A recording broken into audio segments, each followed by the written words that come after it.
Avant de commencer l'histoire, dites-nous d'où vous regardez en laissant un commentaire ci-dessous. Si vous appréciez cette vidéo, n'oubliez pas de liker et de vous abonner. Passez une merveilleuse journée. Profitez de l'histoire, tout le monde. Manhattan, New York. Tour financière Pinacle. Ava Harper n'avait jamais imaginé qu'un mensonge désespéré dans un ascenseur bondé bouleverserait son monde. « Désolé, je dois prendre cet appel », dit-elle, feignant que son téléphone vibrait, pressant des boutons au hasard. « Salut, mon cœur. Oui, je sais que nos fiançailles sont encore secrètes, mais l'ascenseur s'est arrêté au 47e étage. » Les portes coulissèrent, révélant lui. Ethan Caldwell, l'homme le plus puissant de Wall Street, PDG du groupe financier Caldwell, le plus grand empire d'investissement d'Amérique du Nord. Et, apparemment, selon la conversation qu'elle venait d'inventer, son fiancé secret. Ses yeux, d'un bleu profond comme minuit au-dessus de Central Park, se fixèrent sur les siens. Ava sentit son souffle se couper. « Oh non! Oh non! Oh non, Ava !» Sa voix était exactement celle qu'elle avait imaginée d'après les interviews de Forbes, riche, autoritaire, avec ce ton confiant qui faisait passer des deals à plusieurs milliards pour une conversation anodine. Quelle agréable surprise. Les 5 autres personnes dans l'ascenseur, y compris son exigeante patronne, Olivia Grant, et cet arrogant diplômé de Yale qui la harcelait depuis des semaines, se turent soudainement, le genre de silence qui survient quand les légendes entrent dans la réalité. Ethan, la voix d'Ava grinça comme une grille rouillée. Elle s'éclaircit la gorge, canalisant chaque femme confiante qu'elle avait jamais admirée. Je parlais justement à quelqu'un de nos. Elle fit un geste vague vers son téléphone, espérant qu'il jouerait le jeu ou ferait semblant de ne pas avoir entendu son invention ridicule. Ethan Caldwell entra dans l'ascenseur, 1m88 de perfection taillé dans un costume Armani bleu marine qui coûtait probablement plus cher que sa voiture. Sa présence dominait le petit espace, comme une force gravitationnelle. Il jeta un coup d'œil à son téléphone, toujours pressé contre son oreille, puis à son visage, plus brûlant que les néons de Times Square. Puis, incroyablement, ses lèvres esquissèrent un léger sourire. « Nos fiançailles », dit-il calmement, sa voix portant la même autorité qu'il utilisait pour annoncer des acquisitions majeures. « Bien sûr, chérie, nous devrions absolument discuter de quand les rendre publiques. » L'ascenseur aurait pu chuter de 20 étages, Ava n'aurait rien senti. Son esprit s'était complètement figé. Le visage chirurgicalement retouché d'Olivia Grant devint inexpressif. « Tu es fiancé à Ethan Caldwell » demanda-t-elle. « En effet » répondit Ethan, son regard ne quittant jamais celui d'Ava. Quelque chose scintilla dans ses profondeurs bleues, curiosité, intrigue, une étincelle qui fit battre son pouls pour des raisons qui n'avaient rien à voir avec la panique, bien que nous ayons gardé cela privé. Vous savez comment c'est dans les situations de haut niveau. Ava faillit éclater d'un rire hystérique. Son profil incluait un petit appartement à Brooklyn, une dette étudiante écrasante et un agenda social dominé par les services de streaming et les applications de livraison. Depuis combien de temps? La voix d'Olivia monta de plusieurs notes. Ethan inclina la tête, étudiant Ava comme si elle était une analyse de marché fascinante. « Depuis combien de temps, ma belle ?» Le terme affectueux glissa de ses lèvres comme de la soie. Les jambes d'Ava se transformèrent en gelée. « 8 mois, bégaya-t-elle, puis paniqua immédiatement. « Trop long? Trop court? Quelle était la durée standard pour de fausses fiançailles avec un milliardaire? »« 8 merveilleux mois, confirma Ethan, s'approchant plus près. Assez près pour qu'elle perçoive son parfum, quelque chose de sophistiqué et masculin qui lui donnait envie de fondre en lui comme du chocolat en été. L'ascenseur tinta. 49 étages. C'est ici que je descends, dit Ethan. Il regarda Ava une fois de plus. Et elle vit clairement une lueur de défi dans ses yeux. Dîner ce soir, 20 heures précises à Le Bernardin. Nous avons des arrangements à finaliser. Avant qu'elle puisse répondre, il se pencha et effleura son front de ses lèvres. C'était convenable, professionnel pour un ascenseur rempli de témoins. C'était aussi le moment le plus électrisant de toute son existence. « À ce soir, mon amour » murmura-t-il contre sa peau. Puis il disparut, les portes de l'ascenseur se refermèrent, laissant Ava fixer le métal poli et son propre reflet, qui ressemblait à une créature des bois effrayés. « D'où Jésus » souffla Lucas, le diplômé de Yale. « Tu es fiancé à Ethan Caldwell. » Olivia tapotait frénétiquement sur son téléphone. « C'est incroyable. Comprends-tu ce que cela signifie pour notre cabinet? Notre lien avec Caldwell Financial? J'ai besoin d'oxygène, dit Ava faiblement. Elle venait de mentir pour se retrouver dans de fausses fiançailles avec l'homme le plus influent d'Amérique. Un homme qu'elle n'avait jamais réellement rencontré avant aujourd'hui. Un homme qui, incroyablement, avait décidé de jouer le jeu de son absurde comédie. Un homme qui venait de l'inviter à dîner. Le Bernardin, 20 heures précises. Ava étudia son reflet dans les portes de l'ascenseur à nouveau.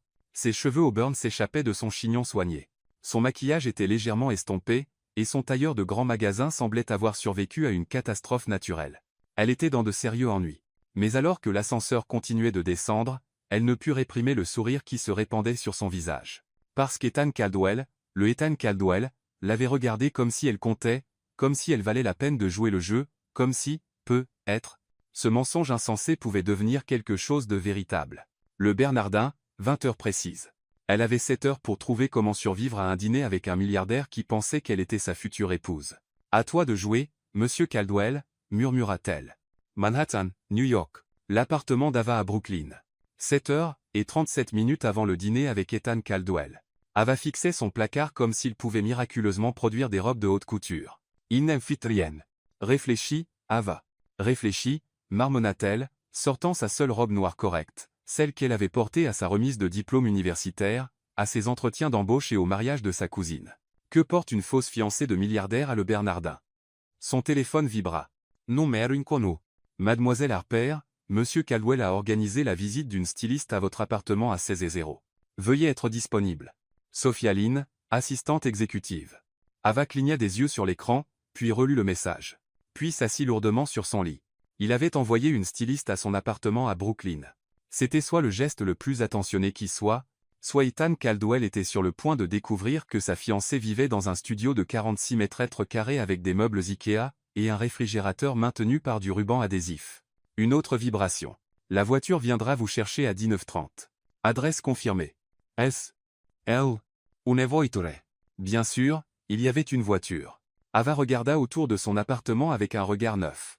Le lit escamotable qu'elle avait replié ce matin, la petite kitchenette où elle préparait des ramen à 2h du matin, la seule fenêtre donnant sur un mur de briques. Dans quoi s'était-elle fourrée? 6 heures précises. On frappa à la porte, pile à l'heure. Ava ouvrit pour trouver une femme qui semblait tout droit sortie de Vogue. Cheveux argentés en chignon parfait, vêtue de noir, portant ce qui semblait être un petit magasin de vêtements dans des housses. Ava Harper, la voix de la femme portait un léger accent français. « Je suis Elise Morao. Monsieur Caldwell a requis mes services. »« Entrez » dit Ava, regrettant immédiatement alors que les yeux perçants d'Elise balayaient l'appartement. À son crédit, la styliste ne s'y a même pas. Un espace charmant, très authentique de Brooklyn. Maintenant, voyons ce avec quoi nous travaillons.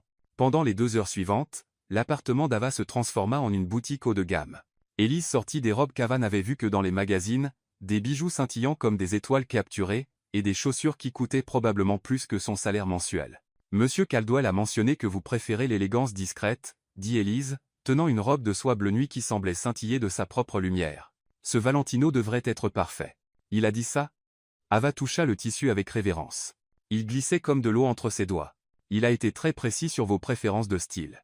Le sourire d'Élise était complice. Il a aussi mentionné que vous avez de magnifiques yeux. Cette couleur les rendra absolument lumineux. Ava sentit la chaleur monter à son cou. Ethan Caldwell avait dit à sa styliste qu'elle avait de beaux yeux. Quand avait-il même pris le temps de le remarquer? Depuis combien de temps travaillez-vous pour monsieur Caldwell? Demanda Ava, alors qu'Élise commençait à disposer les accessoires.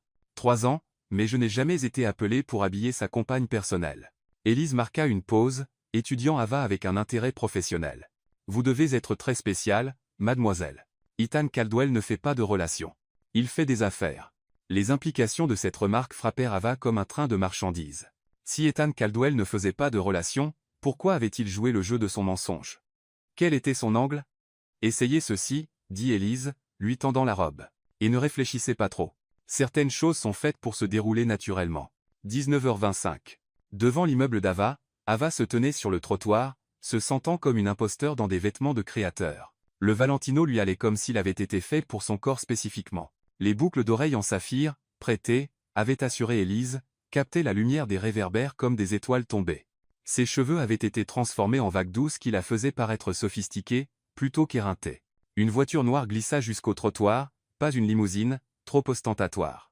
Une berline élégante, qui coûtait probablement plus cher que la maison de la plupart des gens.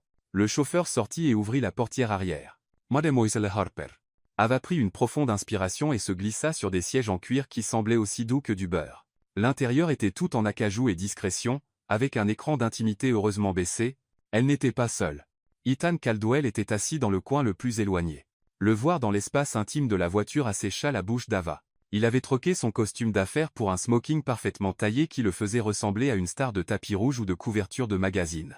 Vous êtes magnifique, dit-il simplement, et la sincérité dans sa voix fit frémir son estomac. Merci pour la styliste, la robe et tout le reste. Ava fit un geste vague vers elle-même. Vous n'étiez pas obligé. Si, je l'étais. La voix d'Ethan était pragmatique. Si nous allons faire ça, nous allons le faire correctement. La voiture s'engagea dans la circulation de Manhattan, et Ava trouva enfin le courage de poser la question qui la brûlait depuis toute la journée. Pourquoi? Ethan tourna la tête pour la regarder pleinement. Dans la lumière tamisée de la voiture, ses yeux bleus semblaient encore plus intenses. Pourquoi quoi? Pourquoi avez-vous joué le jeu dans l'ascenseur? Je veux dire, vous auriez pu m'embarrasser devant tout le monde. Au lieu de ça, vous. Elle s'interrompit, ne sachant pas trop comment finir. Ethan resta silencieux un long moment, observant les lumières de la ville défiler par la fenêtre. Quand il parla enfin, sa voix était plus douce qu'elle ne l'avait jamais entendue. Savez-vous à quoi ressemble ma vie, Ava? L'utilisation de son prénom sans les termes affectueux de l'ascenseur semblait intime d'une manière qui coupa son souffle. Réunion du conseil, acquisition, rapport trimestriel. Des gens qui veulent quelque chose de moi, des gens qui voient des signes de dollars en me regardant, il se tourna vers elle. Dans cet ascenseur, pendant 30 secondes, quelqu'un m'a regardé et a vu une possibilité, pas un profit, juste une possibilité. Ava sentit quelque chose bouger dans sa poitrine. Donc, c'est quoi, exactement? Une expérience sociale? Peut être. Le sourire d'Ethan était énigmatique. Ou peut être suis-je curieux de voir ce qui se passe quand Ava Harper dîne avec Ethan Caldwell, sans mensonge entre eux. La voiture ralentit, et Ava vit qu'ils arrivaient devant l'un des restaurants les plus exclusifs de Manhattan. Des voituriers s'approchaient déjà. Des photographes rôdaient de l'autre côté de la rue, et à travers la fenêtre, elle pouvait voir d'autres convives impeccablement vêtus. La panique papillonna dans sa poitrine. Ethan, je ne sais pas si je peux. Sa main couvrit la sienne, chaude et stable. Si, vous pouvez.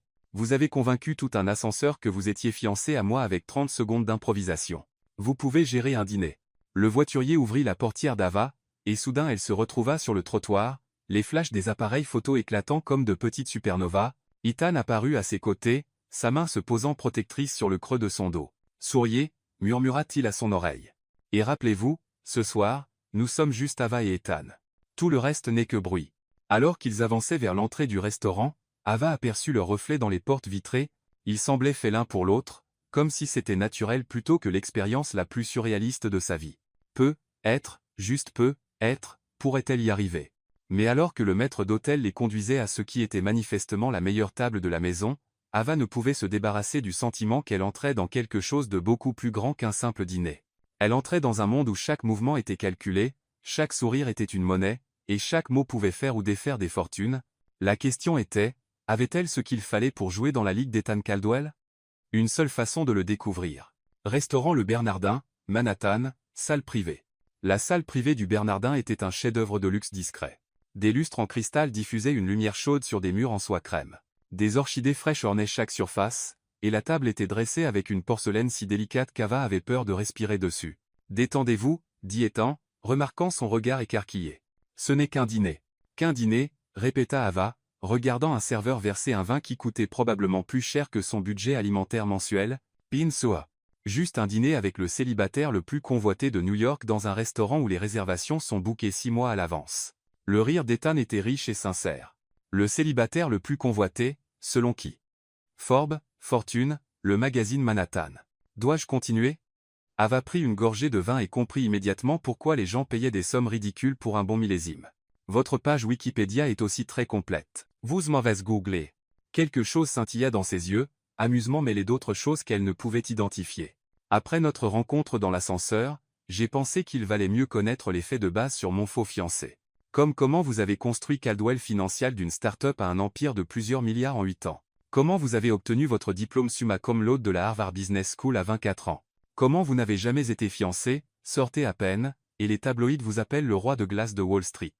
Ethan posa son verre de vin. Roy de glace. Leurs mots, pas les miens. Ava sentit la chaleur monter à son cou. Mais je peux comprendre d'où ils tiennent ça. Vous avez cette manière de regarder les gens comme si vous calculiez leur valeur nette. Et comment vous regardez? La question resta suspendue entre eux comme un défi. Ava soutint son regard, surprise par sa propre audace. Comme si vous essayiez de deviner si je vais m'enfuir en hurlant de ce restaurant ou si je vais réellement tenir jusqu'au dessert. Allez-vous vous enfuir en hurlant? La nuit est jeune. Le sourire d'Ethan transforma tout son visage. Le masque de PDG contrôlé disparut, remplacé par quelque chose de chaleureux et véritablement amusé. Je vous aime. Ava Harper? Même si je vous ai piégé dans un ascenseur avec de fausses fiançailles, surtout à cause de ça. Il se pencha légèrement en avant. Savez-vous depuis combien de temps personne ne m'a surpris? Avant qu'Ava puisse répondre, le propriétaire du restaurant, Eric Ripper lui-même, apparut à leur table. Monsieur Caldwell, quel plaisir. Et ce doit être la charmante Ava dont nous avons tant entendu parler. La fourchette d'Ava s'arrêta à mi-chemin de sa bouche. Entendu parler? La cuisine est en effervescence, continua Eric, inconscient de la panique d'Ava. Une annonce de fiançailles du célibataire le plus confirmé de Manhattan. Magnifique. L'expression d'Ethan ne changea pas, mais Ava remarqua un léger crispement autour de ses yeux. Les nouvelles voyagent vite, en effet. J'ai pris la liberté d'envoyer du champagne pour célébrer. Le Dom Pérignon 1996, naturellement, alors qu'il s'éloignait, Ava fixa Ethan. La cuisine está au courant. Comment? Ses yeux s'écarquillèrent. Oh non. Les gens de l'ascenseur. Ils ont parlé, sans aucun doute. La voix d'Ethan était calme, mais Ava détecta une tension sous-jacente. Olivia Grant a l'une des plus grandes bouches de Manhattan. À l'heure qu'il est, la moitié de Wall Street sait que nous sommes soi-disant fiancés. Ava posa sa fourchette, son appétit s'évanouissant. Je suis tellement désolé. Je n'ai jamais voulu que ça devienne hors de contrôle. Je peux arranger ça. Je vais appeler tout le monde. Expliquez. C'était un malentendu. Non. Le seul mot l'arrêta au milieu de sa phrase. Non? Répéta-t-elle. Ethan l'étudia un long moment. Et si nous ne corrigions pas? Qu'entendez-vous par là? Et si nous laissions les gens croire que nous sommes fiancés pendant un moment? Ava le fixa comme s'il avait suggéré de braquer une banque. Êtes-vous fou? Il s'agit de votre réputation. Votre empire commercial. Vous ne pouvez pas simplement prétendre être fiancé à une femme quelconque de Brooklyn. Vous n'êtes pas quelconque.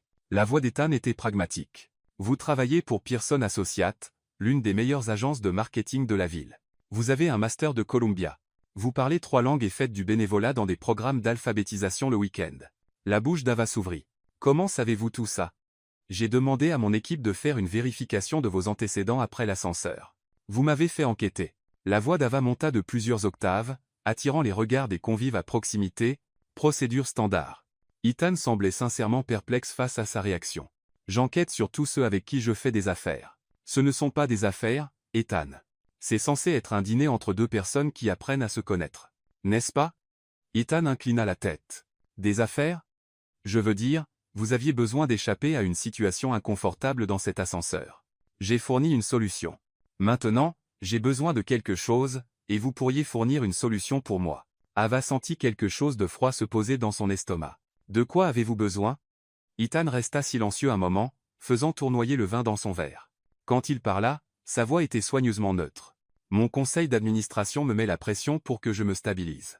Il pense qu'un PDG marié semble plus stable, plus digne de confiance pour les investisseurs. Il y a une acquisition majeure à venir, la plus importante de l'histoire de Caldwell Financial. Avoir une fiancée pourrait être avantageux. Le conte de fées se brisa comme du cristal, heurtant du marbre. Donc, c'est une proposition d'affaires, dit Ava lentement. Vous voulez m'embaucher pour être votre fausse fiancée? Je veux proposer un arrangement mutuellement bénéfique.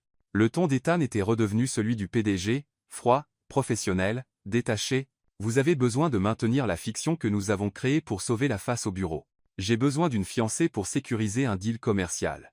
Nous nous aidons mutuellement. Ava se leva si brusquement que sa chaise racla le sol. J'ai besoin d'air. Elle se dirigea vers les toilettes des dames, ses talons claquant sur le marbre comme un compte à rebours. Dans le miroir, elle ressemblait à quelqu'un d'autre.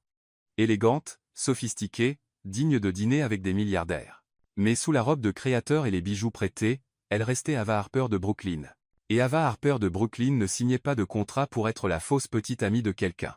Quand elle revint à la table, Ethan était au téléphone, parlant en phrases rapides et tranchantes sur les projections de marché et la diligence raisonnable. L'homme chaleureux qui avait ri de son commentaire sur Wikipédia avait disparu, remplacé par le roi de glace de Wall Street. Il mit fin à l'appel alors qu'elle s'asseyait. Désolé, crise à Tokyo. Pinsua. Ava Sasonsak. Merci pour le dîner et la robe, mais je pense que cet arrangement ne va pas fonctionner. Ava, Etnes. La main d'Ethan couvrit la sienne sur la table. J'ai mal géré ça. Non, vous avez été parfaitement clair. C'est une affaire pour vous. Une solution pratique à un problème de conseil. Elle retira sa main. Je ne suis pas intéressé à être la solution commerciale de qui que ce soit. Ce n'est pas ce que je voulais dire. Vraiment? Ava se leva à nouveau. Vous m'avez fait enquêter, Ethan.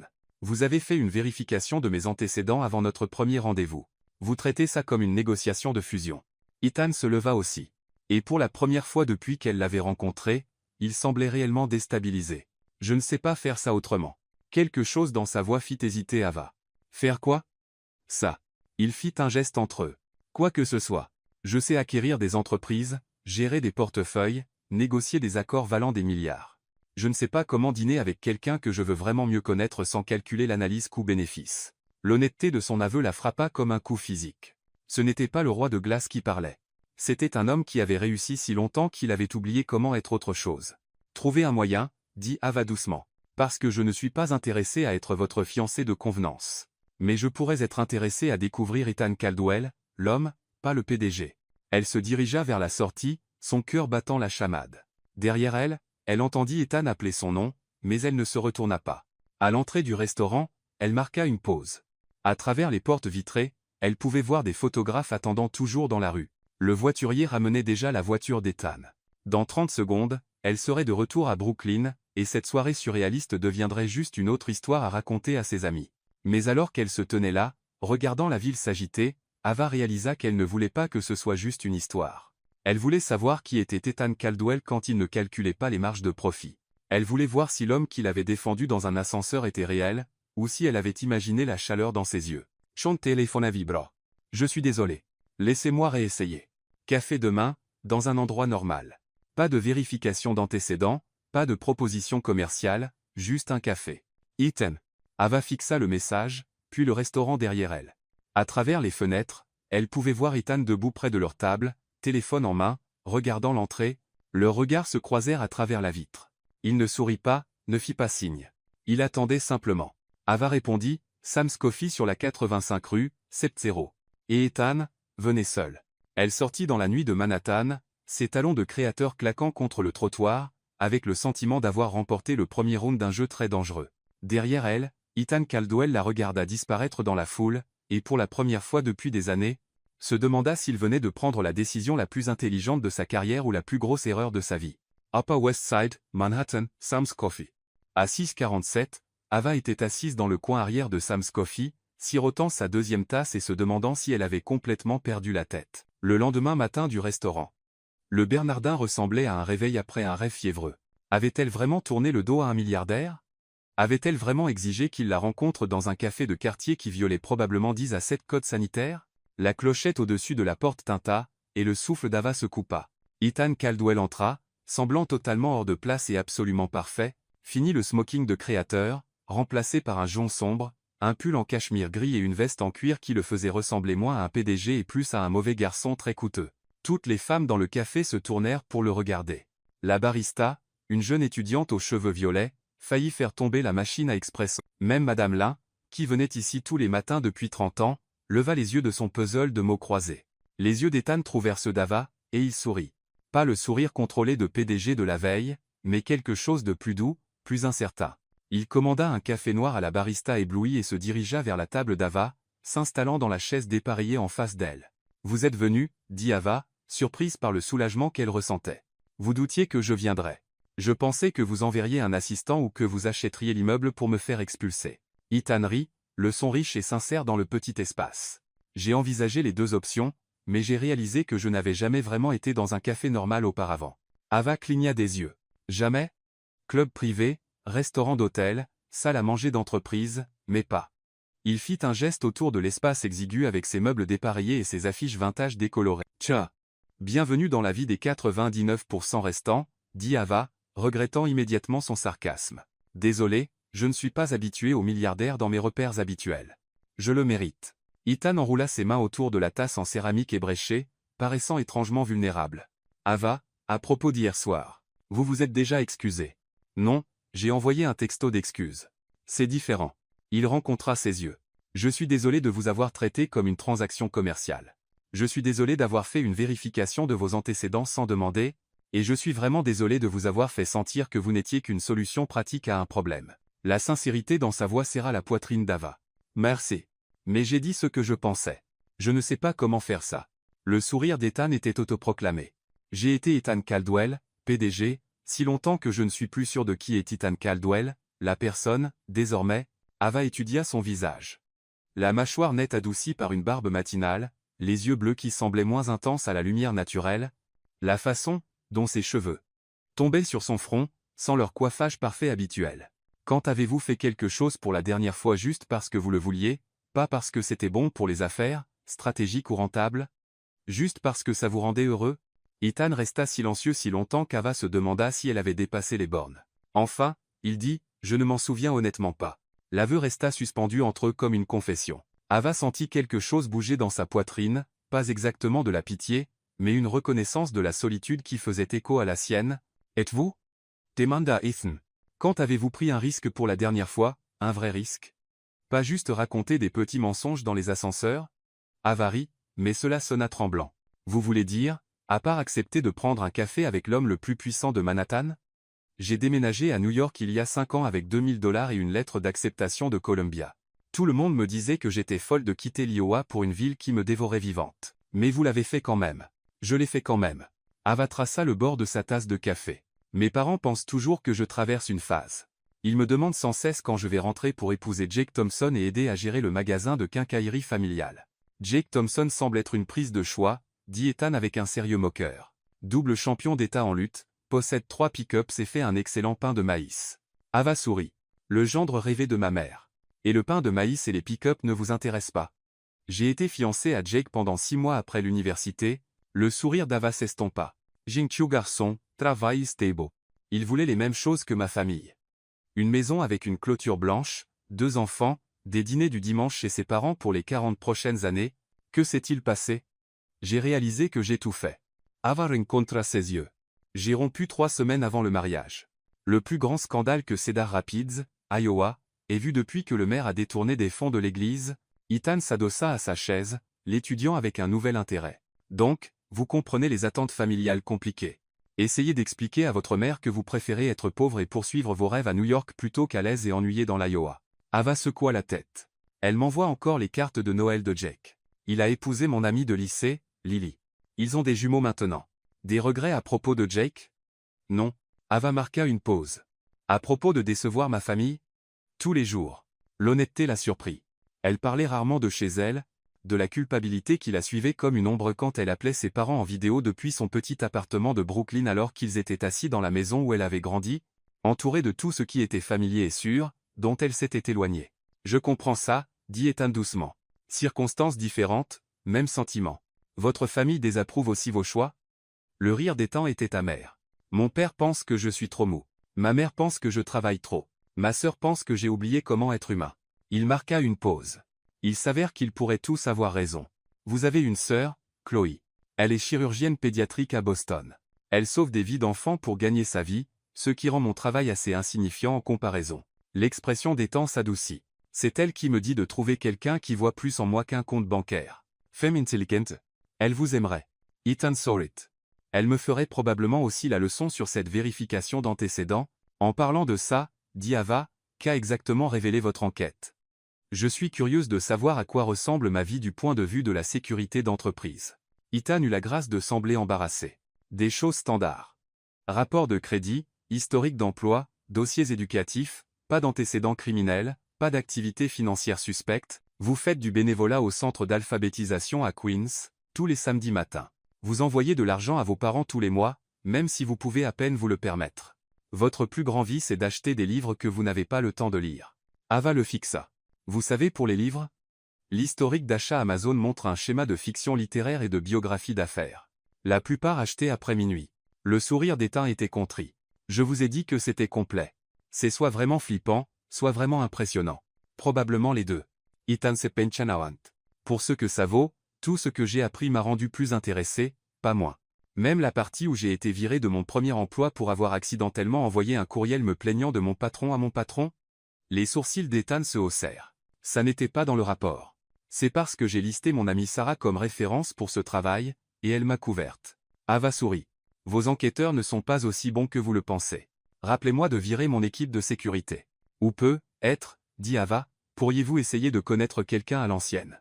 Vous savez, par une vraie conversation. Concept révolutionnaire. Le téléphone d'Ethan vibra sur la table. Il y jeta un coup d'œil, puis le retourna délibérément face cachée. Décholé.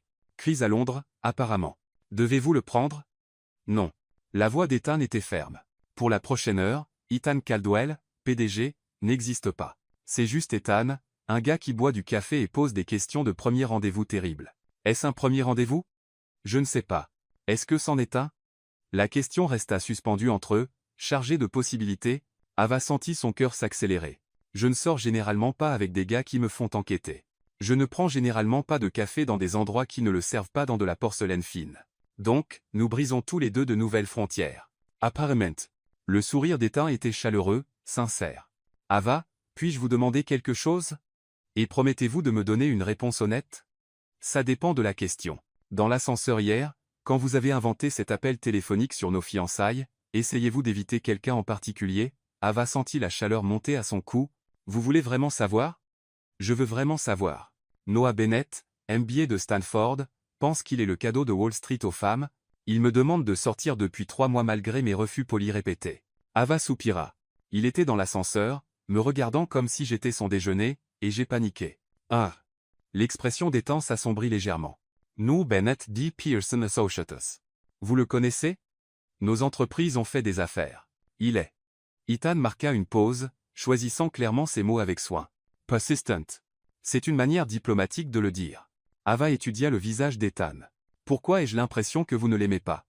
Disons simplement que sa réputation avec les femmes le précède. Et vous avez ressenti le besoin de me protéger de lui? Peut-être. La voix d'Ethan était calme. Ou peut-être ai-je vu une opportunité d'être le héros de quelqu'un pendant 30 secondes plutôt que juste son portefeuille boursier. L'aveu frappa Ava comme un coup physique. Elle tendit la main à travers la table sans réfléchir, couvrant sa main de la sienne. Sa peau était chaude, légèrement rugueuse à cause de ce qui semblait être des callosités de guitare. Vous jouez? Demanda-t-elle, traçant les callosités du bout du doigt. Ethan baissa les yeux sur leurs mains jointes. À 20, oui. Je n'ai pas touché une guitare depuis des années. Que s'est-il passé? La vie. L'école de commerce. La construction de l'entreprise. Des journées de 12 heures devenant 14 heures, devenant 6 heures. Il tourna sa main paume vers le haut, attrapant ses doigts. Et vous? Des talents cachés que la vérification d'antécédents a manqué? Je peins, mal, mais avec enthousiasme. Ava se sentit légèrement essoufflée au contact. Surtout des paysages de mémoire de chez moi. Mon appartement ressemble à une brochure touristique de l'Iowa qui aurait explosé. J'aimerais voir ça. Mes peintures terribles? Votre monde? Le pouce d'Ethan traça ses phalanges. J'ai passé tellement de temps dans des salles de réunion et des clubs privés que j'ai oublié à quoi ressemble la normalité. Le téléphone d'Ava vibra, interrompant le moment. Elle jeta un coup d'œil à l'écran et gémit. Olivia, ma patronne. Elle appelle probablement à propos d'hier. Répondez, dit Ethan, et mettez sur haut-parleur. Ethan, croyez-moi. Contre son meilleur jugement, Ava répondit. Salut, Olivia. Ava, Dieu merci. J'essaie de te joindre depuis ce matin. Tout le bureau est en effervescence à propos de tes fiançailles avec Ethan Caldwell. J'ai besoin que tu viennes immédiatement pour qu'on discute de comment tirer parti de cette connexion pour le compte Bennett. Les yeux d'Ava s'écarquillèrent. Elle regarda Ethan, qui lui fit signe de continuer. Je prends un café avec Ethan en ce moment, dit Ava prudemment. Parfait. Passe-le-moi. Je veux discuter des opportunités de partenariat. Ethan se pencha vers le téléphone. Bonjour, Olivia. C'est Ethan. Monsieur Caldwell, quel honneur. Je disais justement à Ava à quel point nous sommes ravis de vos fiançailles. Grant & Associates aimerait discuter de comment nous pourrions travailler ensemble sur de futurs projets. J'apprécie cela. Olivia. La voix d'Ethan avait pris une subtile pointe de fermeté. Mais je dois préciser que quiconque traite Ava autrement que comme la professionnelle talentueuse qu'elle est trouvera Caldwell Financial déplacer ses affaires ailleurs. Je fais confiance pour que cela ne soit pas un problème. Silence à l'autre bout de la ligne. Puis, bien sûr que non, Monsieur Caldwell. Ava est l'une de nos employées les plus précieuses. Excellent. Ava, pourquoi ne prends-tu pas la matinée? Je suis sûr qu'Olivia peut gérer les choses au bureau. Absolument. Dites Olivia rapidement. Prends tout le temps dont tu as besoin, Ava. Ethan mit fin à l'appel, et rendit le téléphone à Ava. Votre patronne ne sera plus un problème. Venez-vous de menacer de retirer vos affaires de ma société? Je ne fais pas de menaces. Je fais des promesses. Le sourire d'Ethan était tranchant. Et je promets que quiconque ne vous traite pas avec respect le regrettera. Ava le fixa. C'était soit vraiment gentil, soit vraiment terrifiant. Ça ne peut pas être les deux? Avant qu'Ava puisse répondre, la porte du café tinta à nouveau. Cette fois, un homme en costume coûteux entra, balayant la salle du regard jusqu'à ce que ses yeux se posent sur leur table. Il s'approcha avec l'assurance de quelqu'un habitué à obtenir ce qu'il voulait. Ethan, te voilà.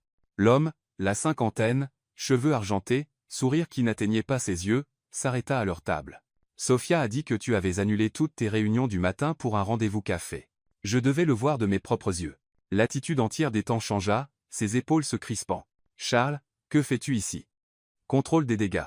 Les yeux de Charles se posèrent sur Ava avec une évaluation évidente. Et vous devez être la mystérieuse fiancée dont tout le monde parle. Ava se sentit comme une proie encerclée par un prédateur. Je suis Ava Harper. Charles Thornton, président du conseil d'administration de Caldwell Financial, il n'offrit pas sa main. Ethan, nous devons parler en privé. Ce que tu as à dire, tu peux le dire devant Ava. Le sourire de Charles devint tranchant comme un rasoir. Très bien. Le conseil est préoccupé par cette annonce soudaine de fiançailles. Nous avons besoin d'assurance que tes décisions personnelles n'impacteront pas l'acquisition Bennett. Ma vie personnelle est exactement ça. Personnelle. Pas quand elle affecte un deal de 10 milliards de dollars. Charles regarda fin directement. Mademoiselle Harper, que faites-vous exactement dans la vie? Je travaille dans le marketing, dit Ava, relevant le menton. Comme c'est pratique. Et depuis combien de temps connaissez-vous Ethan? Ava sentit le piège se refermer sur elle, une mauvaise réponse. Et toute cette comédie s'effondrerait. Nous sommes amis depuis un moment. Ah miss. Le ton de Charles suggérait qu'il trouvait cela amusant. Ethan n'a pas d'amis, mademoiselle Harper. Il a des actifs, des passifs et des partenariats stratégiques. Lequel êtes-vous? Assez. La voix d'Ethan était glaciale. Charles, tu dépasses les bornes. Vraiment? Parce que de là où je suis, on dirait une jeune femme qui a vu une opportunité et l'a saisie. Charles se pencha plus près d'Ava. Quel est votre angle, ma chère? Un règlement de mariage, des informations pour du délit d'initié, ou espérez-vous simplement profiter du nom Caldwell pour de meilleures opportunités? Ava sentit le sang monter à son visage, mais avant qu'elle puisse répondre, Ethan se leva si brusquement que sa chaise racla le sol. Sauce. Sa voix était calme, mortelle. Ethan sort de ce café, Charles. Maintenant, avant que j'oublie que tu es dans mon conseil et que je me souvienne que je pourrais t'acheter, et te vendre 3 fois avant le déjeuner. La contenance de Charles se fissura légèrement. Le conseil en entendra parler. J'y compte. Le sourire d'Ethan était tout en dents. Et quand ils le feront, assure-toi de mentionner que je n'apprécie pas que ma fiancée soit insultée, certaines choses sont plus importantes que les deals commerciaux. Après le départ de Charles, le café semblait chargé d'une tension résiduelle. Ethan se rassit, passant ses mains dans ses cheveux. Je suis désolé, dit-il enfin. C'était révélateur, termina Ava. C'est toujours comme ça, votre monde? Des gens qui questionnent les motifs et cherchent des angles? Habituellement, Ethan rencontra ses yeux. Est-ce assez pour vous faire fuir? Ava y réfléchit. Vraiment y réfléchit. L'enquête, les paparazzis, les membres du conseil qui la traitaient comme une opportuniste, la pression impossible de sortir avec quelqu'un dont chaque mouvement faisait les gros titres. Puis elle pensa au rire d'Ethan quand elle avait mentionné sa page Wikipédia, à la manière dont il l'avait défendue face à Olivia, à son air perdu quand il avait admis ne pas se souvenir de la dernière fois qu'il avait fait quelque chose juste pour le bonheur. Non, dit-elle enfin, mais j'ai des conditions. Non mais less. Plus de vérification d'antécédents sans permission. Plus de propositions commerciales déguisées en gestes romantiques. Et si nous allons faire ça, quoi que ce soit, nous le faisons honnêtement. Pas de fausses fiançailles, pas de partenariat stratégique, juste 2 personnes apprenant à se connaître. Ethan resta silencieux un long moment. La pression du conseil est réelle, Ava. L'acquisition Bennett pourrait faire ou défaire l'avenir de Caldwell Financial. Alors gérez-la comme le PDG brillant que vous êtes. Mais ne m'utilisez pas comme un accessoire dans votre théâtre commercial. Et si je veux vous revoir, pas pour les affaires, pas pour le conseil, mais parce que je n'ai pas pu arrêter de penser à vous depuis cet ascenseur? Le cœur d'Ava bégaya, alors demandez-moi correctement. Ethan se leva, lui tendant la main. Ava Harper, aimeriez-vous aller vous promener à Central Park avec moi? Pas de photographe, pas de membres du conseil, pas de deals commerciaux, juste nous. Ava regarda sa main tendue, puis son visage, ouvert, plein d'espoir, plus vulnérable qu'elle ne l'avait jamais vu. Ethan Caldwell, dit-elle, prenant sa main. Je pensais que vous ne demanderiez jamais.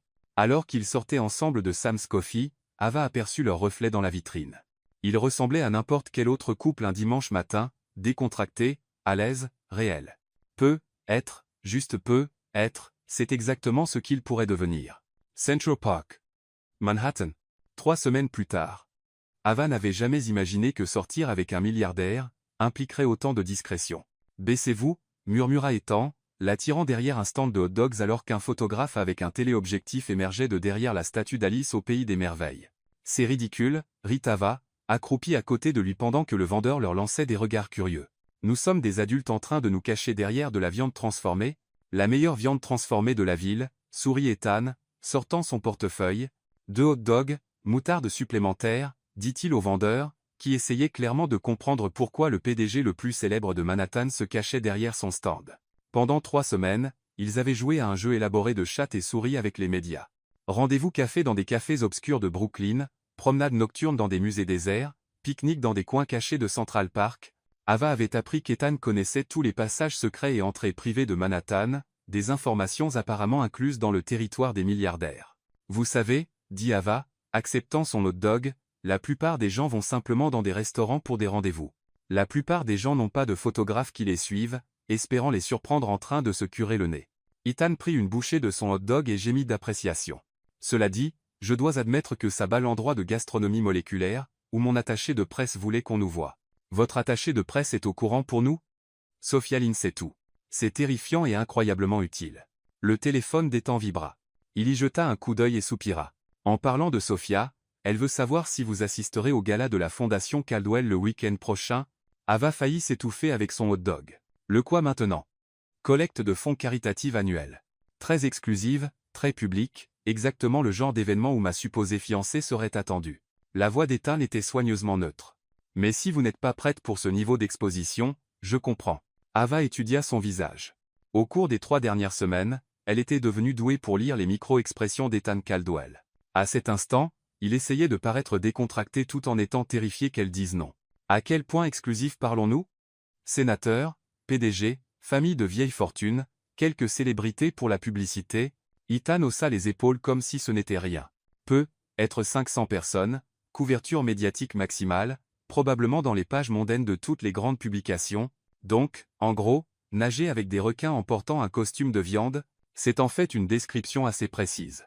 Ava resta silencieuse un moment, observant des familles avec enfants nourrir les canards dans les temps, des gens normaux vivant des vies normales sans s'inquiéter des photographes, des membres du conseil ou des galas mondains. Ava, la voix d'Ethan était douce, vous n'avez pas à décider maintenant. Que porterais-je à un événement comme celui-là? Ce que vous voulez, bien qu'Élise ait mentionné qu'elle serait heureuse d'aider à nouveau. Et votre famille sera là? L'expression d'Ethan changea légèrement. Mes parents, oui. Chloé vient en avion de Boston. Quelques cousins, des tantes et des oncles. Il marqua une pause. Ils sont curieux à votre sujet. Curieux ou sceptiques? Les deux, probablement. L'honnêteté d'Ethan était l'une des choses qu'Ava avait appris à apprécier le plus chez lui. Ma mère a des idées très précises sur les partenaires appropriés pour son fils. Mon père juge tout le monde par leurs valeurs nettes et leur connexion familiale. Chloé va probablement vous interroger sur vos intentions. Ça semble délicieux. Nous pourrions toujours mettre en scène une rupture dramatique avant le gala, suggéra Ethan avec un sérieux moqueur. Je pourrais être dévasté. Vous pourriez fuir à Paris. Très romantique. Très tragique. Tentant. Ava heurta son épaule avec la sienne. Mais je ne suis pas vraiment du genre à fuir. Cela veut-il dire? Ça veut dire que j'irai à votre gala chic et que je ferai de mon mieux pour ne pas vous embarrasser devant l'élite de Manhattan. Ava sourit face à son expression soulagée, mais j'ai des conditions. Encore des conditions. Vous êtes pire que mes avocats. D'abord, pas de coaching sur ce que je dois dire ou comment je dois agir. Si votre famille va me rencontrer, ils vont rencontrer la vraie moi. D'accord. Quoi d'autre? Deuxièmement, si quelqu'un demande des détails sur notre calendrier de fiançailles ou les plans de mariage, nous disons que nous prenons notre temps et que nous n'avons pas fixé de date. C'est raisonnable. Et troisièmement, Ava se tourna pour lui faire face pleinement, nous devons parler de ce qui se passe après le gala, parce que, Ethan, ça a été incroyable, mais nous ne pouvons pas continuer à nous cacher éternellement. À un moment donné, nous devrons décider ce que nous sommes vraiment. Ethan resta silencieux un long moment, sa main trouvant la sienne sur le banc entre eux. Que voulez-vous que nous soyons? Je veux que nous soyons réels. Les mots sortirent plus intensément qu'Ava ne l'avait prévu. Pas une fausse fiancée, pas un arrangement commercial, pas une solution pratique à la pression du conseil. Réels. Même si réel signifie gérer les photographes, les membres du conseil et les galas pour le reste de votre vie. Même si réel signifie que vous devez me faire assez confiance pour me laisser entrer dans votre vrai monde, pas juste la version aseptisée que vous m'avez montrée. Le pouce d'Ethan traça des cercles sur sa paume. Vous voulez voir le vrai monde d'Ethan Caldwell? Je veux tout voir. Le bon, le mauvais, et probablement l'horrible. Ça pourrait être plus laid que vous ne le pensez. Essayez-moi. Ethan étudia son visage un long moment, puis sortit son téléphone. Sophia, chest Ethan. Libérez mon emploi du temps pour le reste de la journée. Oui, tout. Parce que j'emmène Ava au bureau, et elle doit voir à quoi elle s'engage potentiellement. Il mit fin à l'appel et regarda Ava. Toujours sûr de ça? Absolument terrifié et complètement sûr. Bien, parce que nous sommes sur le point d'entrer dans la fosse au lion. Tour financière Pinacle, 52 étages. Le trajet en ascenseur jusqu'au bureau d'Ethan semblait différent cette fois. Au lieu de l'énergie nerveuse de leur première rencontre, Ava ressentait un étrange calme. Elle portait un jean et un pull, ses vêtements normaux du week-end, et elle était sur le point d'entrer dans le domaine d'Ethan en tant qu'elle-même, pas en tant que version soigneusement construite pour s'adapter à son monde. Avertissement juste, dit Ethan alors que l'ascenseur montait, mon bureau est intense. Les portes s'ouvrirent directement dans une zone de réception qui ressemblait à un hôtel de luxe. Des fenêtres du sol au plafond offraient une vue panoramique sur Manhattan. Les meubles étaient tous en lignes épurées et matériaux coûteux, et tout était si parfaitement agencé que ça ressemblait à une double page de magazine. Monsieur Caldwell, Sophia Lynn apparut immédiatement, impeccable dans un tailleur bleu marine malgré le samedi après-midi. Mademoiselle Harper, bienvenue chez Caldwell Financial. Merci d'accueillir cette visite improvisée, dit Ava. Monsieur Caldwell amène rarement des invités personnels au bureau, répondit Sophia avec un léger sourire. C'est assez excitant, en fait. Le bureau d'État était au-delà d'impressionnant. Il était intimidant. L'espace était plus grand que tout l'appartement d'Ava, avec une table de conférence pouvant accueillir 20 personnes, une salle de bain privée, et ce qui semblait être un bar complet caché derrière des armoires élégantes. Les murs étaient couverts de récompenses, de couvertures de magazines encadrés mettant en vedette Ethan, et de photos de lui avec des présidents, des dignitaires étrangers et des célébrités. C'est ici que la magie opère, dit Ethan, faisant un geste autour de l'espace. Ava marcha jusqu'aux fenêtres, regardant la ville étalée en dessous. À cette hauteur, les gens ressemblaient à des fourmis, les voitures à des jouets, c'était beau et isolant à la fois. Comment vous concentrez-vous avec cette vue? On s'y habitue. Ethan la rejoignit à la fenêtre. Bien que j'admette passer plus de temps à regarder des feuilles de calcul que le paysage. Un coup à la porte les interrompit. Sophia entra avec une tablette en main et une expression suggérant une gestion de crise. Je suis désolé d'interrompre, mais nous avons une situation, dit Sophia. L'acquisition Bennett vient de rencontrer un obstacle. Leur conseil est préoccupé par l'attention médiatique récente autour de votre vie personnelle et veut des assurances sur la stabilité de Caldwell Financial. L'estomac d'Ava chuta. C'est à cause de moi. C'est une question d'affaires, dit Ethan fermement, mais Ava perçut la tension dans sa voix. Monsieur Caldwell, continua Sophia prudemment, il y a plus. Charles Thornton a passé des appels. Il suggère au conseil de Bennett que vos fiançailles sont une cascade publicitaire conçue pour adoucir votre image pour l'acquisition. Il fait quoi? La voix d'Ethan était dangereusement calme. Il se positionne comme la voix de la raison, suggérant que le conseil devrait envisager son leadership si cet accord échoue. Ava observa Ethan traiter cette information, voyant le moment où sa présence dans sa vie passait de bonheur personnel à responsabilité professionnelle. La transformation était subtile mais indéniable. Ses épaules se redressèrent, son expression se durcit, et soudain elle se sentit comme une étrangère regardant de l'extérieur. Organisez la réunion, dit Ethan enfin. Et mettez notre équipe juridique en conférence dans 1 heure. Je veux savoir exactement ce que Thornton peut et ne peut pas faire. Binzoa. Shofio Hishita. Monsieur, il y a autre chose. Page 6. Publie une histoire lundi matin sur les fiançailles. Ils ont des photos de vous et de Mademoiselle Harper du week-end dernier. Listen d'Avasi Glass. Quel genre de photos? Vous et Monsieur Caldwell devant la librairie à Soho. Le titre est La romance secrète de Caldwell. La fiancée mystérieuse du milliardaire révélé. Ils vous ont identifié. Ava Harper, cadre en marketing chez Pearson Associates, diplômée de Columbia, originaire de l'Iowa, récita Sophia comme une liste de courses. Ils ont des citations de sources anonymes sur votre parcours, votre chronologie relationnelle, et des spéculations sur les fiançailles. Ava s'enfonça dans l'un des fauteuils en cuir d'étang, se sentant submergée. Mes parents vont voir ça. Ava, commença Ethan en s'approchant d'elle. Non? Chava. Ava se leva rapidement. C'est ce pourquoi je me suis engagé, non? L'examen public, l'attention médiatique, avoir toute ma vie disséquée par des étrangers, vous ne vous êtes engagé pour rien. Chas est. Juste produit. Vraiment? Ava regarda à nouveau autour du bureau, le voyant différemment maintenant. Où est-ce exactement ce à quoi vous vous attendiez quand vous avez décidé de laisser les gens croire que nous étions fiancés? Ce n'est pas juste, n'est-ce pas? Ethan, soyez honnête. Quand Charles a remis en question les fiançailles dans le café, quand votre conseil a commencé à vous mettre la pression sur l'acquisition, avez-vous pensé à quel point avoir une fiancée pourrait être utile? Ethan resta silencieux trop longtemps. Yeah voice. La voix d'Ava était stable malgré la douleur qui l'envahissait. Sophia, puis-je avoir un moment seul avec Ethan? Bien sûr. Sophia se glissa dehors, fermant la porte derrière elle. Ava marcha jusqu'au bureau d'Ethan, faisant courir ses doigts le long de la surface polie. C'est magnifique. Tout le bureau, vraiment. Très impressionnant. Ava, ce que j'ai pensé des fiançailles et ce que je ressens pour vous sont deux choses complètement différentes. Vraiment? Elle se tourna pour lui faire face. Parce que de là où je suis, on dirait que je suis sur le point de devenir un handicap pour le plus gros deal de l'histoire de votre entreprise. Et je me demande si une partie de vous calcule si je vaux le risque. Bien sûr que vous valez le risque. Comment pouvez-vous en être sûr?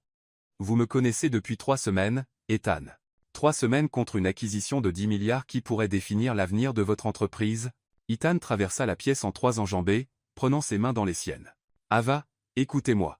Le deal Bennett est important, oui, mais il n'est pas plus important que ça, plus important que nous. Comment puis-je le savoir? Comment puis-je savoir que lorsque viendra le moment critique, vous ne choisirez pas Caldwell Financial plutôt que moi? Parce que je vous le dis. Vous me le dites depuis votre bureau, entouré de rappels de tout ce que vous avez construit, avec votre assistante attendant dehors pour gérer la crise que j'ai créée. Ava libéra ses mains. J'ai besoin d'air. Elle marcha à nouveau vers les fenêtres, regardant la ville. Quelque part en bas se trouvait sa vraie vie. Son petit appartement, son travail normal, ses problèmes ordinaires.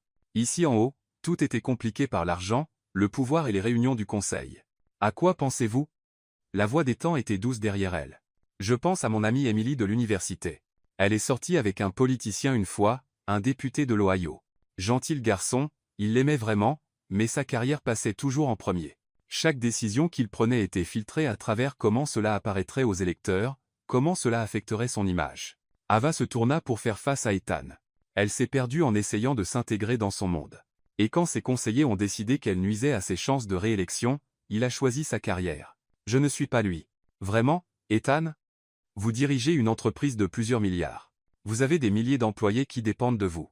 Des investisseurs qui vous confient leur argent. Des membres du conseil qui questionnent chaque décision. Quand Charles Thornton vous forcera à choisir entre moi et l'avenir de Caldwell Financial, que ferez-vous? Ethan resta silencieux un long moment, et Ava pouvait presque le voir passer en revue les scénarios, calculant les options et les résultats. Vous voyez, dit-elle doucement, vous faites déjà le calcul. J'essaie de trouver comment avoir les deux. Et si vous ne pouvez pas? Et s'il s'agit vraiment d'un choix? Ethan marcha jusqu'à son bureau, s'y appuyant avec les bras croisés. Dans la lumière de fin d'après-midi filtrant à travers les fenêtres, il ressemblait à tous points de vue au PDG puissant, autoritaire, stratégique, légèrement détaché des préoccupations ordinaires.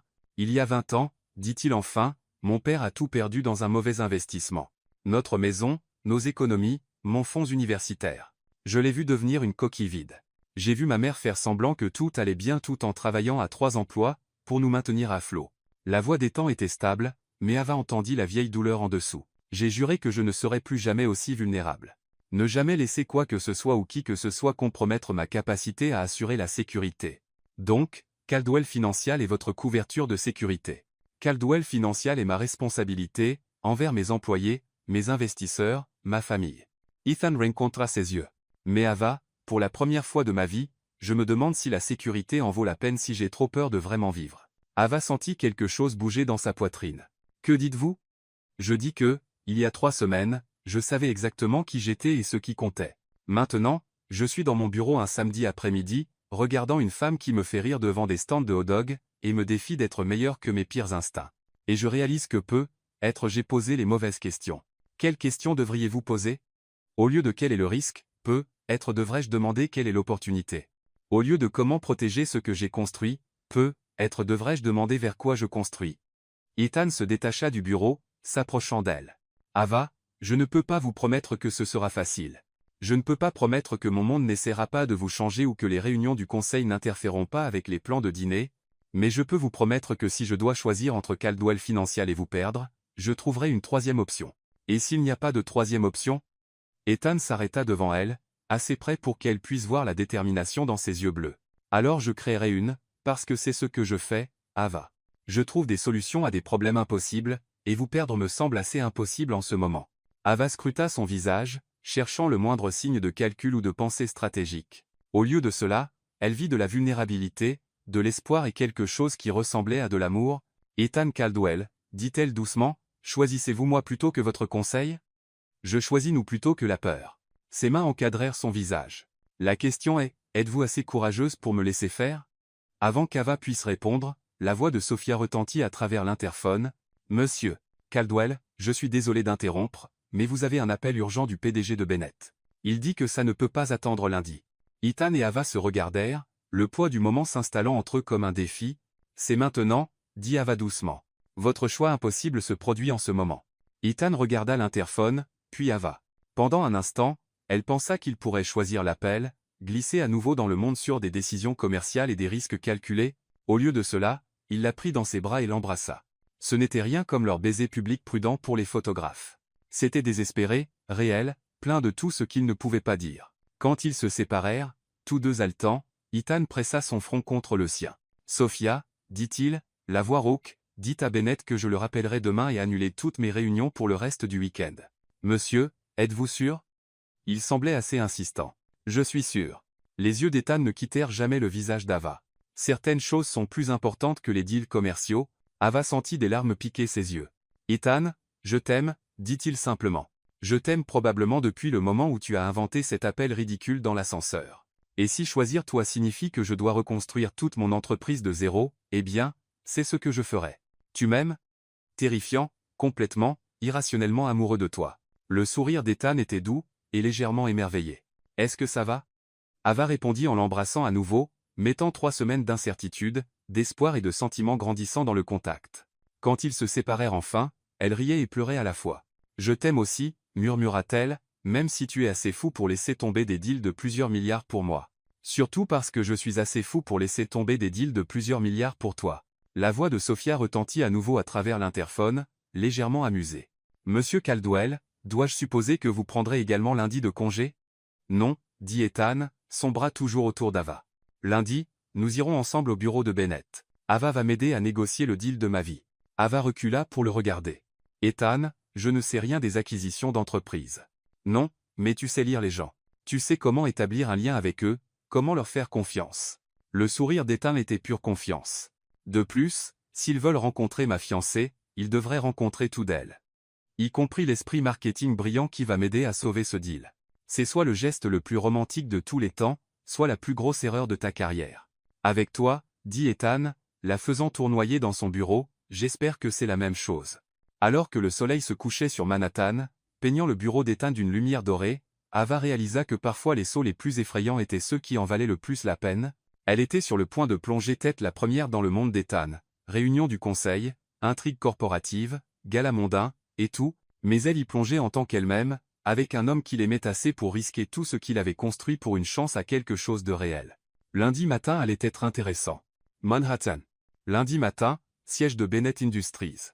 Ava avait affronté des clients difficiles, des patrons exigeants, et la déception de sa mère à propos de son départ de l'Iowa. Mais entrer dans la salle de conférence de Bennett Industries, à 9h un lundi matin, portant un tailleur Chanel qui coûtait plus cher que sa voiture et portant le poids d'un deal de 10 milliards de dollars sur ses épaules, était un tout autre niveau de terrifiant. Respire, murmura Ethan alors qu'ils approchaient des portes de la salle de conférence. Toi si arriver. Facile à dire pour toi. Tu fais des deals de plusieurs milliards depuis avant que je ne sorte de l'université. Avalissa sa jupe pour la 100e fois. Et si je dis quelque chose de travers? Et si je torpille accidentellement la plus grosse acquisition de ton entreprise? Ethan s'arrêta de marcher et se tourna pour lui faire face pleinement. Ava, te souviens-tu de ce que tu m'as dit dans l'ascenseur il y a 3 semaines, quand tu as convaincu tout un groupe de personnes que nous étions fiancés avec 30 secondes d'improvisation pure? C'était différent. C'était du désespoir. Non, c'était du génie sous pression. C'était toi voyant une situation impossible et trouvant un moyen de la traverser. Les mains d'Ethan se posèrent sur ses épaules. C'est exactement ce dont nous avons besoin dans cette pièce. Avant qu'Ava puisse répondre, les portes de la salle de conférence s'ouvrirent, révélant Sophia Lynn avec sa tablette toujours présente et son sourire professionnel. Monsieur Caldwell, Mademoiselle Harper, l'équipe de Bennett est prête pour vous, dit Sophia. Avertissement juste, ils ont amené tous leurs conseils, plus leurs conseillers juridiques, plus ce qui semble être une petite armée d'analystes. Bien sûr qu'ils l'ont fait, dit Ethan sombrement. Combien de personnes en tout? 15 de leur côté. J'ai préparé des places pour vous, Mademoiselle Harper, notre équipe juridique et le personnel senior de Caldwell Financial. L'estomac d'Ava chuta. 15 personnes? Je pensais que c'était juste une réunion. En termes d'acquisition d'entreprise, c'est pratiquement un dîner intime, dit Ethan avec un sourire ironique. Prête à marquer l'histoire? La salle de conférence de Bennett Industries était exactement ce à quoi Ava s'attendait d'une entreprise du Fortune 500, une table imposante en acajou, des chaises en cuir qui coûtaient probablement plus cher que le loyer mensuel de la plupart des gens, et des fenêtres du sol au plafond donnant sur Wall Street. Mais ce qui la frappa le plus était l'énergie dans la pièce. Tendue, prédatrice, comme si tout le monde attendait que quelqu'un fasse la première erreur. À la tête de la table se tenait William Bennett, PDG de Bennett Industries, et selon les magazines économiques, l'un des négociateurs les plus impitoyables de la côte Est, cheveux argentés, regard perçant, portant un costume qui criait pouvoir et argent. Autour de lui étaient assis les membres de son conseil d'administration, tout semblant sortir d'un casting pour des cadres d'entreprise intimidants. Ethan, Bennett se leva à leur entrée, son sourire poli mais froid. « Ravi de vous revoir, William. » La poignée de main d'Ethan était ferme, confiante. « Merci d'avoir pris le temps pour cette réunion. Et ce doit être la célèbre fiancée dont nous avons entendu parler. » L'attention de Bennett se tourna vers Ava, son évaluation évidente. « Ava Harper, n'est-ce pas? » « Oui, monsieur. » Ava s'avança, tendant la main. « C'est un plaisir de vous rencontrer, monsieur Bennett. Le plaisir est pour moi. Bien que je doive admettre, je suis curieux de savoir pourquoi Ethan a amené sa vie personnelle à une réunion d'affaires. » Avant qu'Ethan puisse répondre, Ava sourit brillamment. « En fait, monsieur Bennett, j'ai demandé à être ici. En tant que personne travaillant dans le marketing, je suis fasciné par la stratégie d'entreprise, surtout pour des acquisitions de cette envergure. J'espère que cela ne vous dérange pas si j'observe. » Quelque chose changea dans l'expression de Bennett, surprise, peu, être même approbation, pas du tout. « Asseyez-vous, je vous en prie. » Alors qu'il s'installait autour de la table, Ava croisa le regard d'Ethan. Il semblait impressionné et peu, être un peu soulagé. Étape 1. Établir sa légitimité sans paraître menaçante. Avant de commencer, dit Bennett, je veux aborder l'éléphant dans la pièce. L'attention médiatique récente a soulevé des questions sur la concentration et la stabilité de Caldwell Financial. Mon conseil a des préoccupations concernant la distraction du leadership pendant une acquisition aussi critique. Charles Thornton, assis 2 chaises plus loin d'Ethan, se pencha en avant avec une satisfaction à peine dissimulée. Comme je l'ai mentionné dans nos conversations précédentes, William, le timing de cette annonce de fiançailles soulève certaines questions sur les motifs et les priorités. Ava sentit Ethan se tendre à côté d'elle, mais elle posa subtilement une main sur son bras, un signal pour la laisser gérer. « Monsieur Thornton, » dit Ava aimablement, « je suis curieuse à propos de quelque chose. D'après votre expérience, trouvez-vous que les cadres heureux et épanouis performent mieux ou moins bien que ceux isolés et obsédés par le travail ?» Thornton cligna des yeux, clairement pas préparé à la question. « Eh bien, ce n'est pas vraiment la question ici, n'est-ce pas ?» Ava se tourna pour s'adresser à la salle. « Je travaille dans le marketing, donc je pense toujours à la perception de la marque et à la psychologie des consommateurs. Quand je recherche des entreprises prospères à long terme, il y a en fait une forte corrélation entre la stabilité du leadership, à la fois personnel et professionnel, et une croissance soutenue. » Elle sortit son téléphone, faisant défiler des notes qu'elle avait préparées pendant le week-end. Par exemple, Warren Buffett est marié depuis plus de 50 ans. Jeff Bezos a construit Amazon tout en étant marié. Même Steve Jobs, connu pour son obsession du travail, attribuait à sa famille le rôle de fondation. Bennett écoutait attentivement. Continuez. Le récit selon lequel les PDG prospères doivent choisir entre le bonheur personnel et l'excellence professionnelle est en réalité contre-productif d'un point de vue de la marque. Les investisseurs, les employés et les partenaires veulent des leaders qui démontrent un bon jugement dans tous les domaines de la vie. Ava rencontra les yeux de Bennett.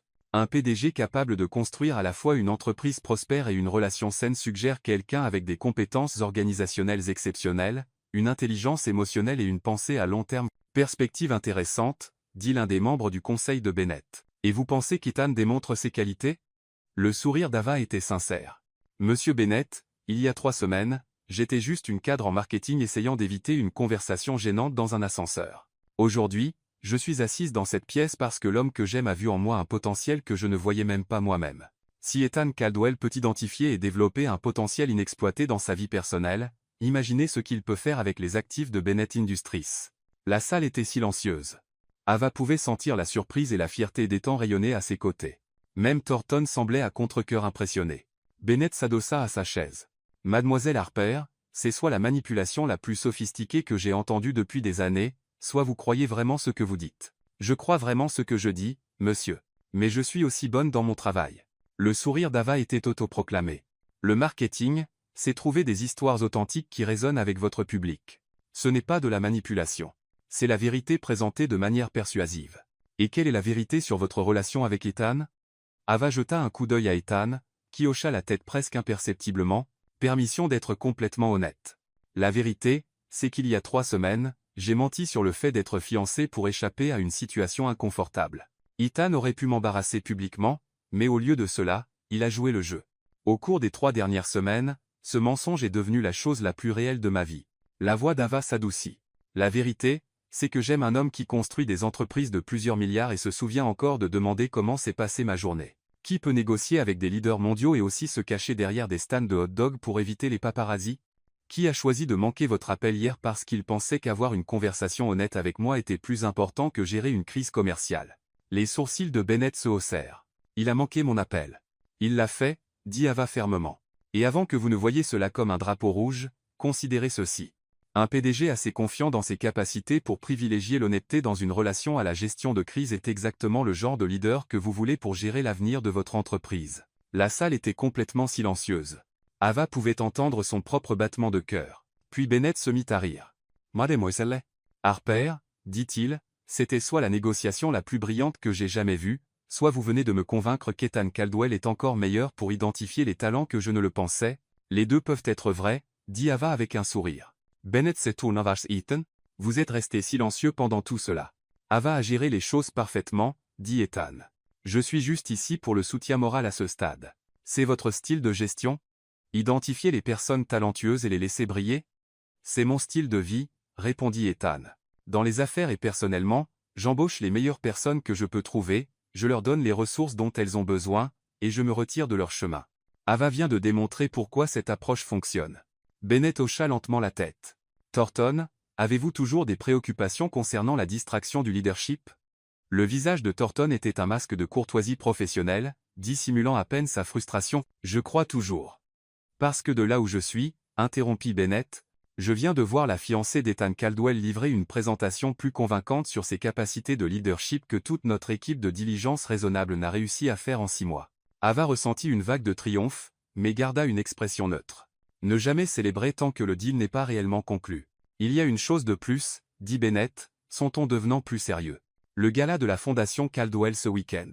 Je comprends que c'est un événement important, l'une des plus grandes collectes de fonds caritatifs de la côte Est, confirma Ethan. Nous prévoyons de lever plus de 50 millions pour des initiatives en éducation et santé. J'aimerais y assister. En tant que votre invité. Le sourire de Bennett était calculateur. Si nous devons être partenaires, je veux voir comment Caldwell Financial gère les événements publics de haut niveau, et je suis curieux de voir Mademoiselle Harper en action dans votre environnement social. L'estomac d'Ava s'énoua. Le gala semblait déjà assez intimidant quand il s'agissait seulement de rencontrer la famille d'Ethan. Maintenant, c'était un test de sa capacité à représenter Caldwell Financial face à leurs plus grands partenaires potentiels. Bien sûr, dit Ethan calmement. Nous serions honorés de vous avoir parmi nous. Excellent. Bennett se leva, tendant la main. Ethan, en attendant les négociations finales du contrat, Bennett Industries est prêt à aller de l'avant avec cette acquisition. Votre équipe juridique peut coordonner avec la nôtre cette semaine.